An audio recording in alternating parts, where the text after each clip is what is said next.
Ever since the days of Nazi Germany, film and filmmakers have been telling stories about it. Whether it be Steven Spielberg's Schindler's List or Quentin Tarantino's Inglourious Basterds, filmmakers have known the importance of this topic and why these stories need to be told. One film took a different approach when telling these stories. In 1940, Charlie Chaplin's The Great Dictator was released. Chaplin's film focused on a Jewish barber, played by himself, who finds himself rebelling against the fascist dictator, Adnoid Hinkel, also played by himself. Hinkel and his country of Tomania are very obviously based off of Adolf Hitler and Nazi Germany. The film was released after the war had already begun and was used to inspire those fighting against the Nazis. This film was highly praised as Chaplin's first full-voiced picture and has become iconic due to his speech at the end of the film. 80 years later, a film of a similar caliber was made. In 2019, Taika Waititi's film JoJo Rabbit was released. This film follows Jojo Betzler, a young Hitler youth who believes in the Nazi beliefs. He is followed and promoted by his imaginary friend Adolf Hitler, played by Waititi. The film showcases Jojo's journey from young naive boy to a young man who is able to overcome his taught bigotry and learn how to love. What both of these films have in common is how they tell their stories. These films use comedy to tell their stories. Many have asked, is it appropriate to use comedy to tell one of the darkest moments in human history? Well, Waititi has an answer to that. In a Vanity Fair video, he says, "What irks me is people who say that comedy is not, it's not an effective tool, or it's not, something to be taken seriously as an art form. And it's one of the most powerful tools that we have to fight against, against oppression and bigotry and intolerance." Comedy is a very effective tool, especially when it comes to stories like these. These two films were made 80 years apart, yet they share some striking similarities. Let's look at some of these. The first comparison of note would be the men behind these movies, Charlie Chaplin and Taika Waititi. Both of these men wrote, directed, and starred as Hitler in their respective films. While more common in the past, it is fairly unusual to see a director also star in their film. I've always felt this shows a lot about the care put into the films made. When a director also writes and stars in a film, it tends to be closer to the director's vision. Chaplin and Waititi went into production knowing what they wanted to see, as they wrote what they wanted to see and acted the way they wanted their characters to be portrayed. It makes the filmmaking process feel pure in a way. How do these men portray Hitler, though? Well, fairly similar. Both actors show Hitler as being a fool. They take Hitler and make him seem like a buffoon, and they play off of him for laughs.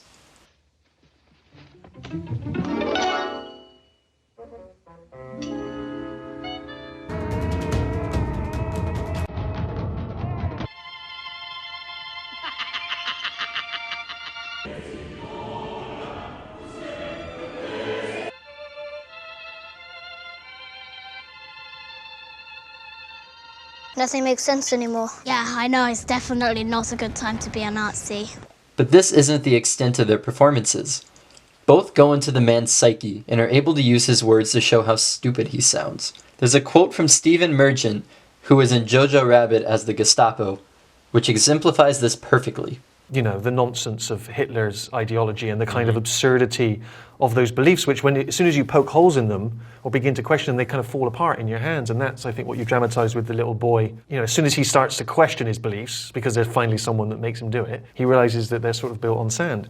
When they portray Hitler in a more serious light, the beliefs he holds crumble apart, and it shows effectively how horrible he really was. Both portrayals show Hitler as the maniac he was, but they know when to use it for laughs and when to take it seriously.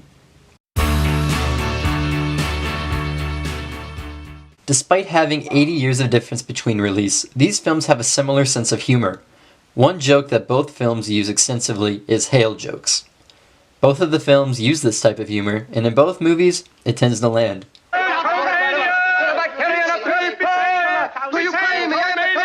Heil Hitler. Heil Hitler. Heil Hitler. Heil Hitler. Heil Hitler. Heil Hitler. Heil Hitler. Heil Hitler. Heil Hitler. Heil Hitler. My friend! Baloney!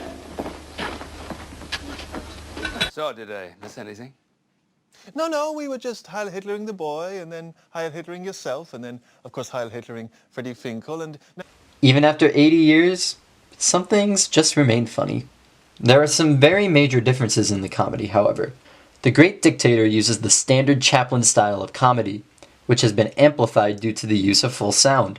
A lot of the humor relies on slapstick, Chaplin's facial reactions, and the absurd situations that the Jewish barber and Hinkle find themselves in. While this was the first talking film that Chaplin made, he tended to shy away from jokes told by dialogue. There are some scenes, however, that use audio to his advantage, such as the barbershop scene.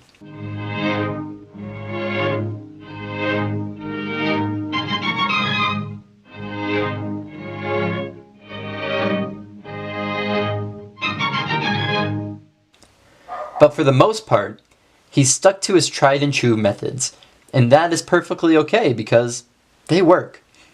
Waititi uses different humor in his film. While there is some slapstick, the film uses more dialogue and camera movement to make its jokes funny. You know what I am? Say a Jew. Gesundheit. A lot of the humor of this film comes from the way lines are delivered. Oh, stop it! Humor in this film can range from shock at what people are saying, or to simply well-said lines. This film shows how far humor has come since Chaplin's time. Not to discredit Chaplin's films, I laughed at almost every joke while watching The Great Dictator. It's just that Chaplin's film focused mostly on the visual. A few of the jokes are amplified by adding sound effects, but overall what makes you laugh is what you see. This is fine for the time, but we can see how far humor has come. As filmmakers have gained more control over the audio components and the way the camera moves, it has given them greater opportunity to be funny. Look at these two scenes, for instance.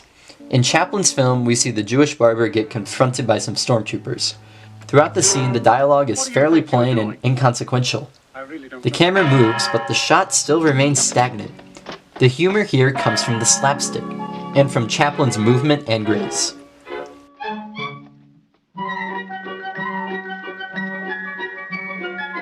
Then, in this scene in JoJo Rabbit, the humor feels like an evolved version of Chaplin's. As JoJo tries to confront Elsa, we get this wonderful pan over to Waititi as Hitler giving him the thumbs up. JoJo's dialogue is funny because he is obviously very scared. Then, we get Hitler freaking out while out of focus, and Elsa is suddenly in the frame. We get a scream out of JoJo and then he gets pushed to the wall. The quick cuts of this scene make the humor stand out even more. The acting causes the scene to be funny before getting to any of the slapstick. There are elements of Chaplin's style here, but Waititi uses every tool he has to make the scene intense and funny at the same time. Both these films use humor to their advantage, but they both have different types of humor. It could be said, though, if these films were made in the same time period, they could have been very similar. While these films are obviously very different plot-wise, they both share similar messages, humor, and goals. Both films show Nazi Germany in a satirized way, and they use humor to fight against the morals that the Nazis held. I think both of these films can be summed up by their endings. These two films both share very similar themes, whether it be as eloquently put as, "By the promise of these things, brutes have risen to power, but they lie. They do not fulfill that promise. They never will. Dictators free themselves, but they enslave the people. Now let us fight to fulfill that promise." or,